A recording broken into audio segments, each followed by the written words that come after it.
Should the Los Angeles Rams look into signing recently released edge rusher Whitney Mercilus, formerly of the Houston Texans? Find out on this episode of the Locked On Rams podcast. You are Locked On Rams, your daily Los Angeles Rams podcast. Part of the Locked On Podcast Network, your team every day.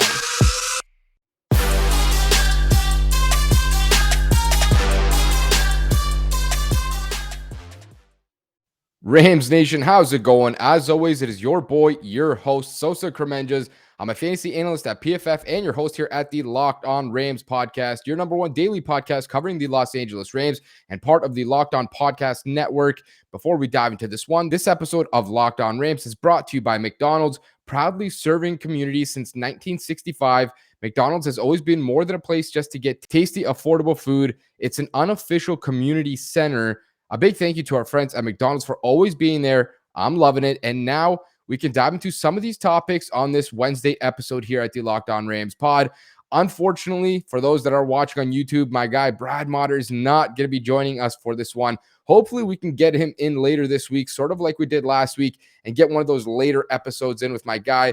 He's currently moving, so he's a little bit preoccupied. The guy probably doesn't even have internet at this point, so shout out to Brad for always being here. Unfortunately, he's not going to be on this one, but we got a lot to discuss on this episode. I dug into some interesting topics, pulled up a lot of interesting stats that we're going to dive into in the final segment and close off with that. It's very interesting to see how well this team is playing in comparison to every other team in the NFL.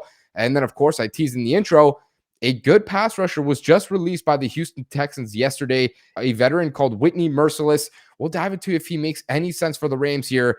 And then, of course, there is also a bit of an update in terms of the injury updates and things like that. So we can begin there. I already know somebody's going to ask me, for those that are watching on YouTube, I am wearing a Raptors jersey, a Vince Carter throwback.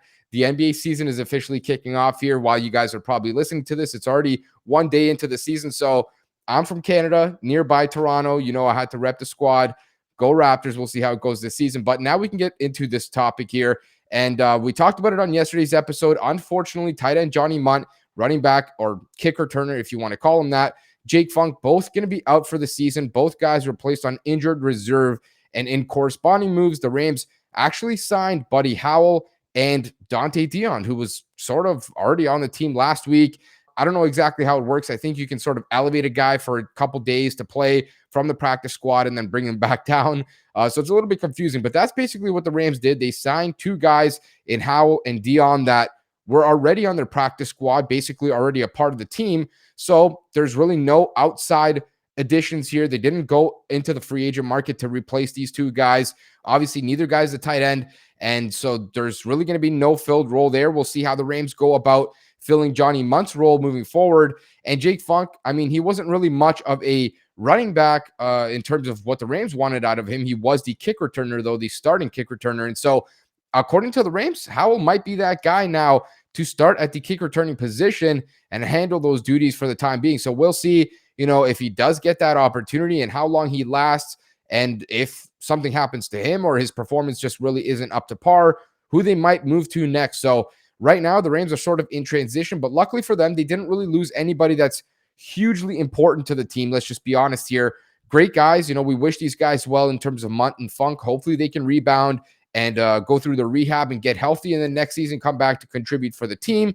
But either way, they're still going to be in the building. They're still going to be a part of this roster and this team. And ultimately, this team is still going to be one of those Super Bowl favorites, as we call them. So now that stuff's out of the way, we can dive into the big question mark here. And I think if you asked a lot of people, probably a lot of them would agree. And this is going to be funny because in the final segment, we have a little statistic that might kind of foreshadow that the Rams don't really need to make a move here. But now the question is, should the Rams look into signing edge rusher Whitney Mercilus?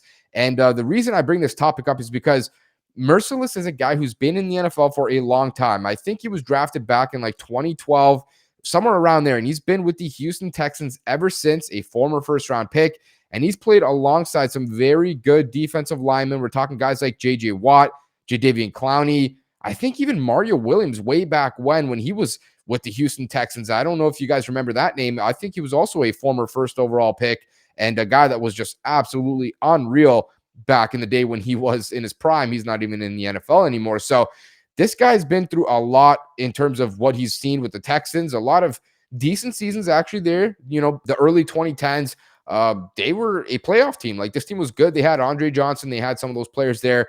But since, especially now, doesn't look good. And basically, Whitney Mercilus came out and said that this was sort of a duo decision where, the franchise probably wanted to go in a different direction. Let's be honest here. The Texans are probably fighting for the number one overall pick, not exactly a Super Bowl place.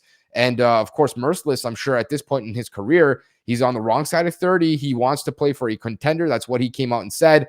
Probably going to value winning and trying to get to the playoffs a little bit more than something like money, which is pretty damn good for the Rams, right? You talk about this team here. We've talked about it on this podcast many times. Whether you're a Rams fan or not, let's just call it what it is. This team is very good. They're 5-1 right now, and they're one of the best teams in the NFL. I mean, you can ask 100 different people who are unbiased, and I'm pretty sure that every single one of them would have the Rams in their top 5 in terms of the power rankings right now, if not, second or third overall. So this team is clearly one of those teams that has a chance to get to a Super Bowl, is one of the top 2, top 3 teams in the NFC. And when you're Whitney Mercilus, you're looking at this as an opportunity now. Should the Rams be interested in adding this guy? Well, I think they definitely should be, even though their defensive line has performed well, and we've talked about it much on this podcast. Justin Hollins, you lose him to an injury. Of course, that hurts. But even since he's been down, this defensive line's been great. I know they're always going to be led by Aaron Donald, but we know what Aaron Donald is at this point. There's no point to even rehash it and discuss it. The guy's just built different than everyone else. It's the guys outside of him that have really stepped up, that we entered the season with a lot of question marks. We had their name sort of circled, talking about, can these guys step up? Are we going to be talking about the edge position as one that the Rams are going to need in a few months? And you look at guys like Leonard Floyd. He's earned every single dollar of that big $64 million contract that he signed in the offseason. He's making $16 million a year. And yet right now, he's earned every single penny of that, in my opinion. The guy's been everything you could ask and then some. And then across from him, of course, some of the guys to step up in Hollins' absence. You're looking at guys like Terrell Lewis and Obo Okoronkwo now, who's finally back on the roster and healthy. They're all finding ways to step up. So when you look at it like that, maybe the Rams shouldn't spend valuable dollars or a roster place or a roster spot on a guy like Mercilus. But we'll dive into in just a second what he could bring to the table for this defense. And of course, you guys can always follow us on Twitter at QB's MEP and at Locked On Rams, and on YouTube at Locked On Rams. And if you're a person who drives a car, I've told you about this app. It's totally free. It's called Get Upside. You should download it. I mean, you can get up to 25 cents cash back for every single gallon of gas that you fill up with. Like I mentioned, the app entirely free. You can download it on the App Store or Google Play right now. The promo code is called Touchdown. And as soon as you download it, you can get a bonus 25 cents, which puts you up to 50 cents cash back for every gallon that you fill up with. Whether you're a person who likes to commute and listen to this podcast, or you just drive for whatever reason, doesn't really matter why, there's really no downside to this app. You can cash out at any time. The money can go straight to your bank account, PayPal, or you can get it through gift cards, however you prefer. As I mentioned, the app is entirely free. It is called Get Upside, and the promo code that you can use is Touchdown to get up to 50 cents per gallon cash back on your first tank. Now we can dive into this second segment and pick up right where we left off and dive back into this Mercilus discussion, because on one hand, you see my shoulders here. You look at one shoulder, you got that good angel telling you you don't really need it. The Rams look pretty good in terms of their pass rush right now. Why even ruin that rotation or try to, fix something that isn't broken? But on the other side, my other shoulder, you got the devil saying, well, pass rushers, they get hurt like everyone else. And not only that, but isn't it better to have, another pass rusher to put into that rotation? So when you're 50, 60, 70 plays into it, or you're in week 17, 18, in the playoffs, the second, third round of the playoffs, don't you want to have some guys that are fresh that can put their hands in the dirt, pin their ears back, and get after the quarterback?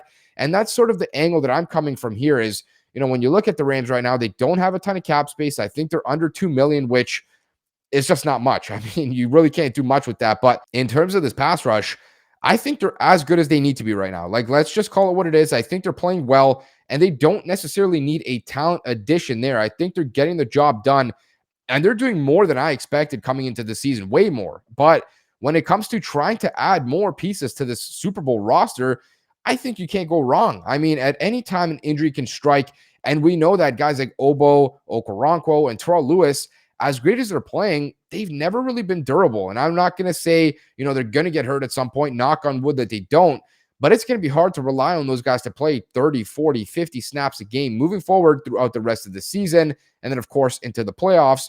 But not only that, having another pass rusher is just good. Why not have 4 or 5 guys that you can rely on, that you feel good about, that you can consistently rotate all game and be fresh? I would rather have a guy play 25 snaps and be entirely fresh for all 25 snaps versus one player playing 50 snaps and, half-assing half of those snaps. So I'm not saying that's what's happening right now, but I am saying that, you look at some of the best defensive lines in football, the Philadelphia Eagles, for example, they are like 7, 8, 9 players deep across their defensive line, and they do it better than anyone else when it comes to building from the trenches backwards. So my opinion, you can't really go wrong. Now, looking at Mercilus's body of work, he's not having the best season this year, which I'm not shocked by. We're talking about a Houston Texans team that is just not good. He might not be motivated to play that well. He's obviously not being put into a lot of positions where he can rush the passer because the Texans are not up by 2, 3, 4 scores ever, really. They're not even up, never mind being up by a big amount. So you look at the pressures, and these numbers are all from PFF. Only 5 pressures this season, but 2 sacks. You look back to 2020, 20 pressures on the season, 4.5 sacks. Not a great season. 20 pressures is just not much for an entire year.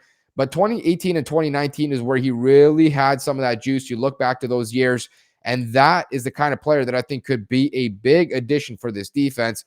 2019, 46 pressures in that season, 7.5 sacks. 2018, 40 pressures, 4 sacks. So this is a guy that has a lot of production over the course of his career.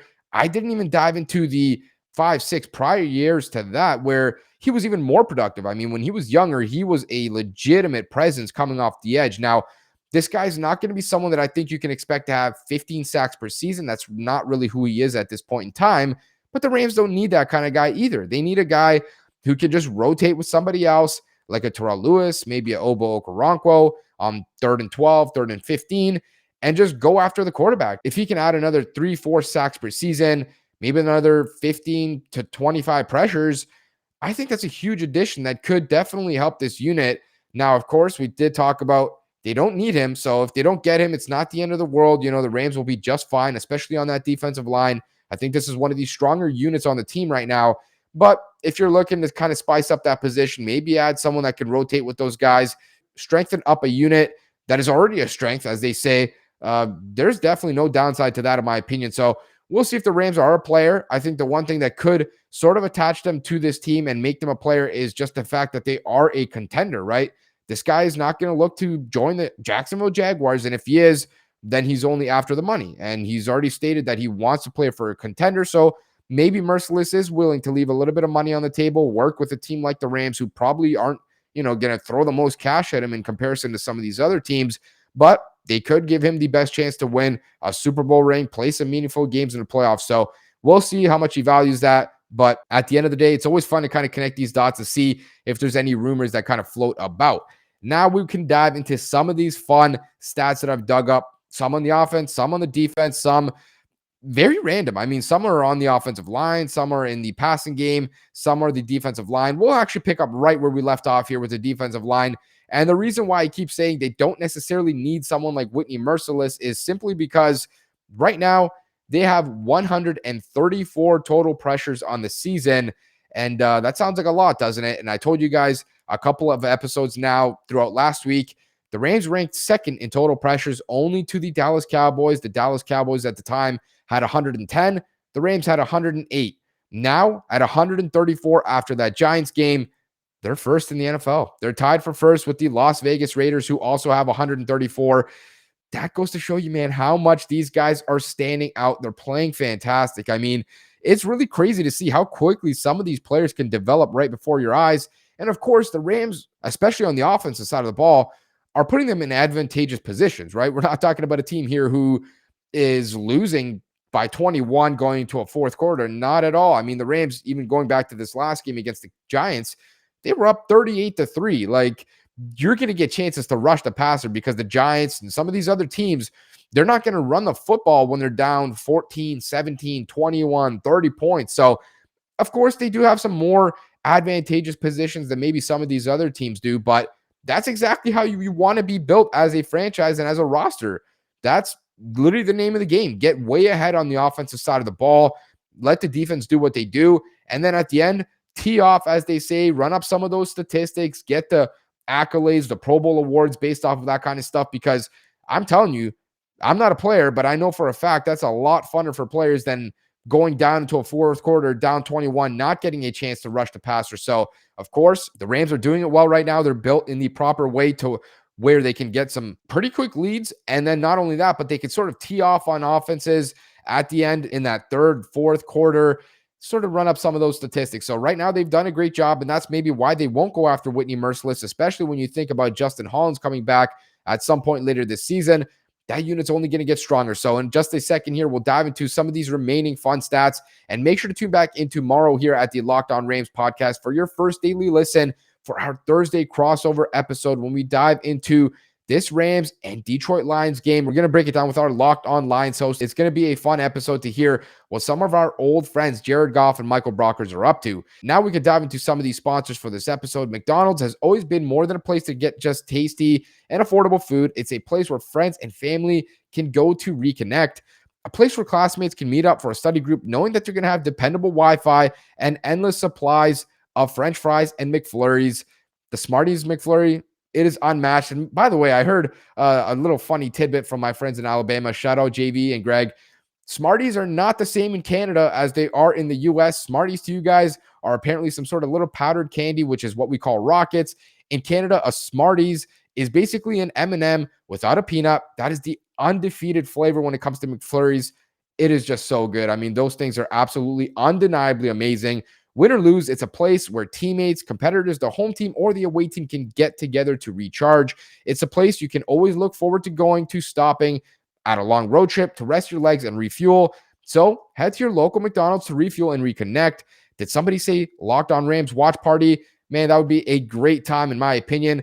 Not only that, but McDonald's, man, when you're hungover at the end of the night, had a few drinks, one too many. I know I've went through that myself. There is absolutely no food that's going to get you right like McDonald's. So make sure you guys go check them out. I'm sure if you're listening to this podcast, you probably have had McDonald's at some point in your life.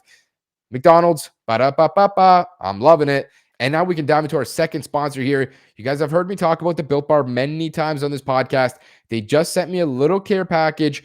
I can now state it. The coconut brownie chunk flavor, undefeated. I mean, it is absolutely incredible. If you like coconuts, if you like that flavor, if you like chocolate and coconuts together, I personally do. You have to try this out. I'm telling you, it is absolutely amazing. There's no doubt about it. Blueberry muffin, also a very solid flavor. Those are the two that I got to try this time around. They're fantastic. The bars, like I told you just now, they're so delicious. They're low in calories. They're low in sugar. They have 19 grams of protein per bar. They're high in fiber, and they even work for you if you are on the keto diet. You'll even get a free cooler with your purchase while the supplies last. All you have to do is just go to BuiltBar.com and use the promo code LOCK15 for 15% off at BuiltBar.com. The promo code is LOCK15 for 15% off at BuiltBar.com. And thank you guys, as always, so much for making us your first daily listen here at the Locked On Rams podcast. For your second daily listen, go check out the Peacock and Williamson NFL show. These guys are going to break down every major NFL news story every single day in under 30 minutes, entirely free wherever you get your podcasts. And now we can dive right back into where we left off with some of these fun and interesting statistics. No more time to waste. Let's get right back into it. I want to look at this offensive line now. These guys, and we've talked about it, I've tried to give them some of the love that I feel like is lacking out there. You know, these guys are playing great football. When you look at the numbers, all that does is tell us really how great they're playing. I mean, they've only allowed 7 sacks on this season. That is the second fewest. Only the Washington football team has allowed fewer than that. In terms of the total pressures, only 63 allowed this season. That is the fewest of any offense in football right now. That is a huge, huge, huge shutout to the offensive line. Those 5 guys, the tight ends that get asked to chip every now and again, the running backs who are left in pass pro. You look at Darrell Henderson, Sony Michel, absolutely outstanding. And not only that, but quarterback Matthew Stafford too, for knowing how to climb the pocket, knowing when to leave the pocket, knowing when to stay in the pocket and not just leaving and bailing for no reason at all. he does a great job of maneuvering inside the pocket and helping out his offensive lineman, which is really something that I think we lacked in Los Angeles over the last 4 or 5 years. Now it's anything but. It feels like two entire different ends of the spectrum where on one side, there is no pocket presence whatsoever. And now it's like, regardless of if there's pressure, if there's no pressure, how long a play may take to develop, it feels like there's a chance that it's going to work out. So a huge shout out to everyone on that offensive side of the ball, but especially those guys that are involved in pass protection. They've done a marvelous job. Now you look at some of the passing offense statistics, and yeah, they're pretty good as well. So 43 explosive passing plays this season. That's passing plays of 15 plus yards. That is the third most in the NFL. And the reason they're not first or second is just because they don't have the ball as much as some of those other teams do. So you look at the pass percentage here, the explosive pass percentage, the Rams are first in the NFL at 21.1%, meaning 21.1% of their passing attempts are considered explosive passes, 15 plus yards. And that is more important than just the outright explosive plays passing, because now you're looking at it from an efficiency basis in terms of how many passes are thrown in comparison to how many passes out of those are explosives. The Rams do it better than anybody else in the NFL. So again, Matthew Stafford, quarterback, some of those receivers, Cooper Kupp, Robert Woods, Van Jefferson, Deshaun Jackson, even the tight ends, Tyler Higbee, man, this passing game is pretty good. And if you don't even believe that just yet, you look at the yards per attempt right now. The Rams also first in the NFL at 9.09. This is absurd. I mean, everything that we expected out of Matthew Stafford has come to fruition. Like this passing game, we were sold the idea that they were going to be more explosive. They were going to be a lot better downfield. They were going to create much more chunk plays. They were going to not need 15, 16, 18, 12 play drives all the time to score. Sometimes they were going to score in 3 plays or in 4 plays or in 6 plays. And that is exactly what they are right now. I mean, the marriage right now between Matthew Stafford and Sean McVay is literally perfect. Yes, there's always things to work on. Of course, that's the NFL. There's a few passes here or there that seem a little bit inaccurate. You know, of course, there's been a few interceptions, things like that. I mean, this is the NFL. Everyone's collecting checks here.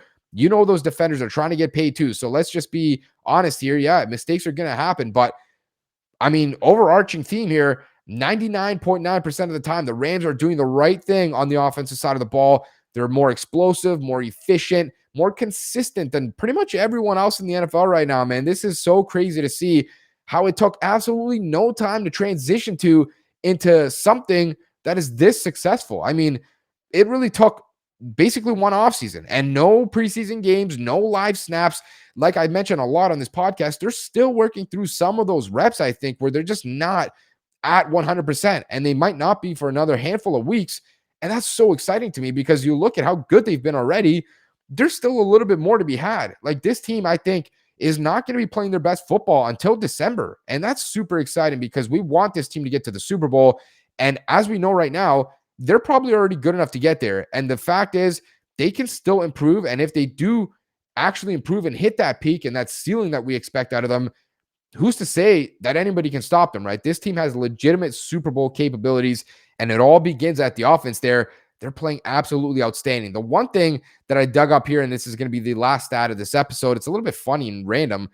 The Rams are actually dead last in missed tackles forced this season on offense with only 32, which is a little bit weird. And it kind of feels like that's not even true, but it is, I guess. So I think part of the reason why, and we've talked about it even, I think on this podcast, I can't remember, definitely on Twitter, I've mentioned it. Maybe the running backs aren't, as creative as we thought they were. I thought these guys were a little bit more creative in terms of being able to, break tackles and create at the second and third levels of the defense. But Darrell Henderson just doesn't break that many tackles. Like he hasn't. He has very good vision and he does a good job of gaining a lot of yardage before contact. But in terms of breaking tackles, Sony Michel's been the more creative or productive running back in terms of at least that statistic. But in general, the offense just doesn't have that many broken tackles. I mean, they're dead last in the NFL right now. So that's a little bit funny, especially because, we've looked at these receivers over the last couple of years. There's no duo of receivers that have created more yards after contact than Robert Woods and Cooper Kupp. Now, I think just because of how the Rams play on offense this year might be the reason why.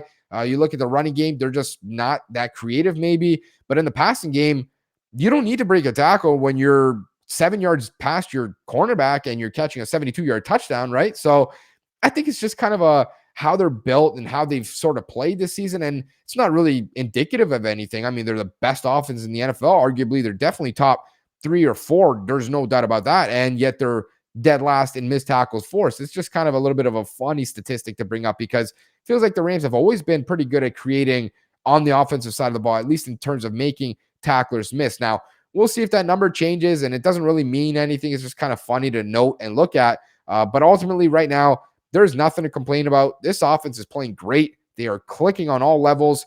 Still, there's a lot more to be had. I think they got to get rid of some of those glitches, the missed passes, the early starts that have just been really, really slow. A lot of slow first quarters over the last handful of games. So we'll see if they clean that up. And when they do, of course, they got a good opportunity in this next game against the Detroit Lions to do that, and then some to improve that record to 6-1. It's going to be a fun battle against some old friends, Michael Brockers, Aubrey Pleasant.